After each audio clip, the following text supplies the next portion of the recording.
आज लोकसभा सामान्य निर्वाचन के लिए 5वें चरण की वोटिंग की जा रही है। इसी कड़ी में बलरामपुर जिले के उतरौला विधानसभा में भी वोटिंग की प्रक्रिया जारी है। विधानसभा उतरौला गोंडा लोकसभा क्षेत्र के अंतर्गत आता है।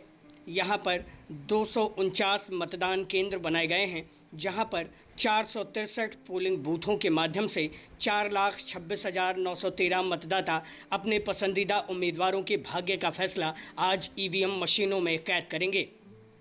आज दोपहर 1 बजे तक गोंडा लोकसभा क्षेत्र में वोटिंग का प्रतिशत ठीक ठाक रहा है। इस बाबत गोंडा और बलरामपुर जिले के जिला निर्वाचन अधिकारी समेत तमाम आला अधिकारी लगातार मतदेय स्थलों तक पहुंचकर मुआयना कर रहे हैं और आम लोगों से अधिक संख्या में मतदान बूथों तक पहुंचकर निर्वाचन प्रक्रिया में अपनी भागीदारी सुनिश्चित करने की अपील कर रहे हैं। इसी कड़ी में जिला निर्वाचन अधिकारी अरविंद सिंह ने उतरौला नगर, उतरौला ग्रामीण व अन्य क्षेत्रों में कई मतदान स्थलों का निरीक्षण किया। जिला निर्वाचन अधिकारी ने अपने निरीक्षण के दौरान अपने मताहतों को आवश्यक दिशा निर्देश देने के साथ साथ मतदाताओं से भी बातचीत की। एक बुजुर्ग महिला मतदाता को जब वोटर आईडी न होने के कारण मतदेय स्थल से वापस भेजा जा रहा था, उसी समय जिला निर्वाचन अधिकारी अरविंद सिंह वहां पहुंच गए। उन्होंने महिला मतदाता से बातचीत करते हुए कहा कि बिना वोटर आईडी के भी यदि मतदाता सूची में आपका नाम है तो आप वोट कर सकती हैं। उन्होंने बुजुर्ग महिला को बताया कि निर्वाचन आयोग ने वोटर आईडी के अलावा 12 अन्य पहचान के विकल्प दिए हैं, जिससे आप दिखाकर वोटिंग कर सकते हैं। इस दौरान कोई भी मतदानकर्मी आपको वोटिंग के अधिकार से वंचित नहीं रख सकता है। वहीं जिला अधिकारी बलरामपुर अरविंद सिंह ने मीडिया कर्मियों से बातचीत में बताया कि सुबह 7 बजे से गोंडा लोकसभा क्षेत्र के अंतर्गत आने वाले उतरौला विधानसभा क्षेत्र में सामान्य निर्वाचन के लिए मतदान किया जा रहा है। इस निर्वाचन प्रक्रिया में करीब 2000 कर्मियों की ड्यूटी लगाई गई है। इसके साथ ही 3000 सेंट्रल फोर्स व सिविल फोर्स को भी ड्यूटी लगाई गई है।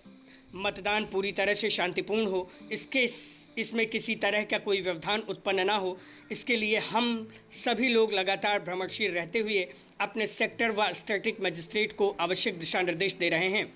हमने खुद कई मतदान केंद्रों का निरीक्षण किया है, जहां पर मतदान की प्रक्रिया सुचारू और शांतिपूर्ण ढंग से चल रही है।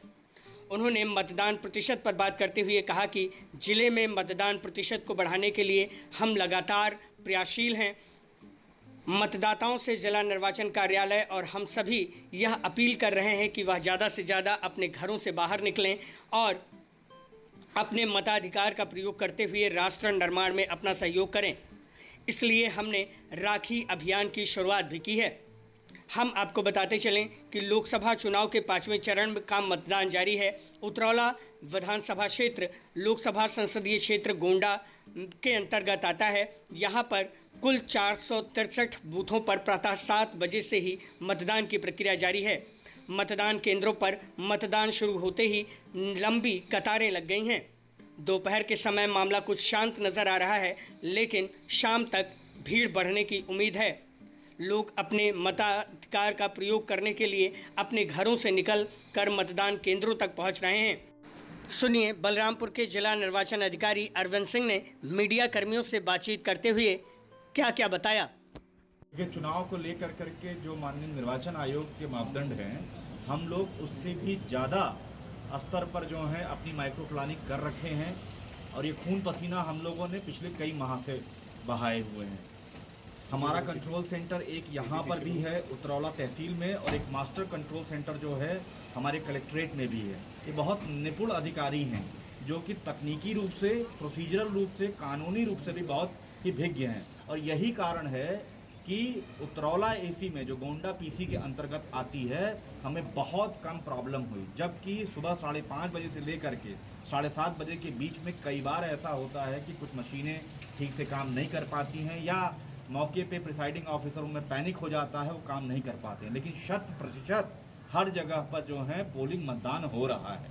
साथ ही साथ हमारे सारे कार्मिकों के सुविधा के लिए हमने मेडिकल ऑफिसरों को हर जगह पे नियुक्त कर रखा है, शामियाना लगा रखा है, सुराही का पानी ताकि ठंडा पानी मिल सके, बढ़िया खाना मिल सके, ताकि एक अच्छे मनोभाव के साथ काम कर सकें और किसी भी तरह की कन्फ्यूजन हो तो पैनिक नहीं, इतना तंत्र विकसित कर रखा हुआ है कि तत्काल उस चीज़ का समाधान हो रहा है।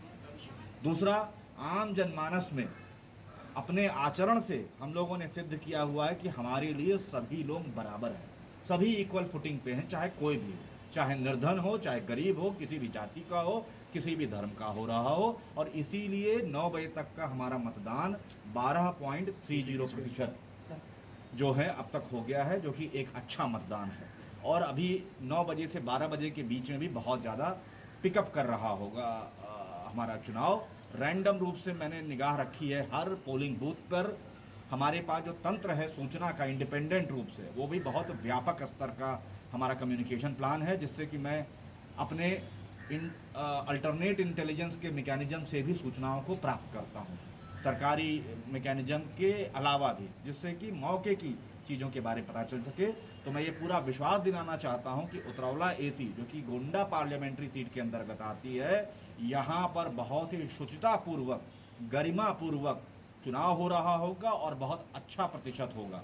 और मैं अपने पूरे जनपद वासियों को यह पूरा विश्वास दिलाना चाहता हूं कि धर्म का, राइटियस सेक्शन का पूर्ण रूपेण पालन होगा और वह बड़ी संख्या में आज उतरौला क्षेत्र में आए और 25 तारीख को श्रावस्ती पार्लियामेंट्री कॉन्स्टिट्यूएंसी के लिए भी आए। मेरा व्यक्तिगत उनसे निवेदन है, क्योंकि यह राष्ट्र निर्माण की प्रक्रिया है और मैं व्यक्तिगत रूप से सभी को आमंत्रित करता हूं। सभी का सम्मान रहेगा, सभी की सुरक्षा रह रही होगी वहां पे, और हमारे प्रिसाइडिंग ऑफिसर और पोलिंग बूथ के भी जो हमारे अफसर हैं, उनका भी पूरा सम्मान, सुरक्षा और व्यवस्था हम लोगों ने स्थापित कर रखी है। आप सभी का बहुत सहयोग मिला है, मीडिया हमारे बंधुओं का स्नेह मिला हुआ है, मैं उनका भी बहुत आदर और धन्यवाद ज्ञापित करता हूँ। सर, सुबह से कोई ईवीएम खराब होने की ऐसी कोई सूचना या और कोई ऐसी बात? ईवीएम खराब की बात नहीं है। कई कतिपय कारणों से कभी कभी क्या होता है कि प्रिसाइडिंग ऑफिसर थोड़ा पैनिक में हो जाते हैं, कंफ्यूज हो जाते हैं। इतनी भयंकर गर्मी में कल जब वो वहाँ से रवानगी होती है, यहाँ पे आते हैं, थक जाते हैं, कई बार कुछ बटन को दबाते हैं, तुरंत उनको समझ में नहीं आता तो पैनिक मोड में चले जाते हैं। तत्काल हमारे जो निपुण इंजीनियर हैं मौके पे भेजते हैं। अगर उनको 100% उनसे सेटिस्फाई नहीं हो पा रहे होते हैं तो हम तत्काल उसको चेंज भी करते हैं। कुछ प्रकरणों में हम लोगों ने कुछ बैटरियां या सीयू और बीयू को भी चेंज किया है, जिसको समझ को हम लोगों ने सूचित भी किया हुआ है। सारी पॉलिटिकल पार्टीज को इसके लिए सूचित किया जाता है। सांविधिक जो प्रपत्र होते हैं उसके माध्यम से निर्वाचन आयोग को भी सूचित किया जाता है, परंतु ये बहुत ही कम संख्या में है और ये अमूमन हर जगह पर इस तरीके से स्थिति आ पाती है।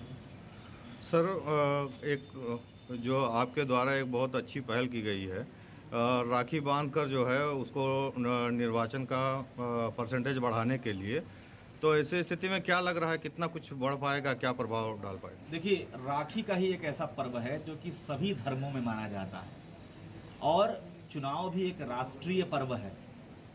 तो हम ये धर्म की बात कर रहे हैं, धर्म मतलब किसी रिलीजन नहीं, राइटियस एक्शन की बात कर रहे हैं। ये हमारा सिर्फ अधिकार नहीं है वोट डालना, ये हमारे नैतिक और कानूनी ड्यूटी भी एक तरीके से। और जब एक महिला, एक बेटी, एक बहन, एक माता किसी को वचन या कसम दिलाती है किसी पुरुष को अपने क्षेत्र में, तो जो आंखों की शर्म होती है उसका बड़ा पावर होता है। यही है राखी की वोट का कंसेप्ट। जब वो राखी बांधने के बाद आज सुबह और 25 तारीख की सुबह अपने भाई से कहेगी कि राखी का जो तुमने वचन दिया था वो मेरे लिए नहीं, राष्ट्र निर्माण के लिए, एक सुरक्षित राष्ट्र रहेगा तभी ये बहन सुरक्षित रहेगी, तो उस कसम के कारण से वो जरूर इतना तो करेगा ही कि अपने धर्म का निर्वहन करने हो तो अपने पोलिंग बूथ में जाएगा और चाहे जिसे भी अच्छा लगे, चाहे नोटा ही दबाए वो, लेकिन वो करेगा। तो ये धर्म का आचरण है। धर्म मतलब कोई रिलीजन नहीं, राइटियस एक्शन।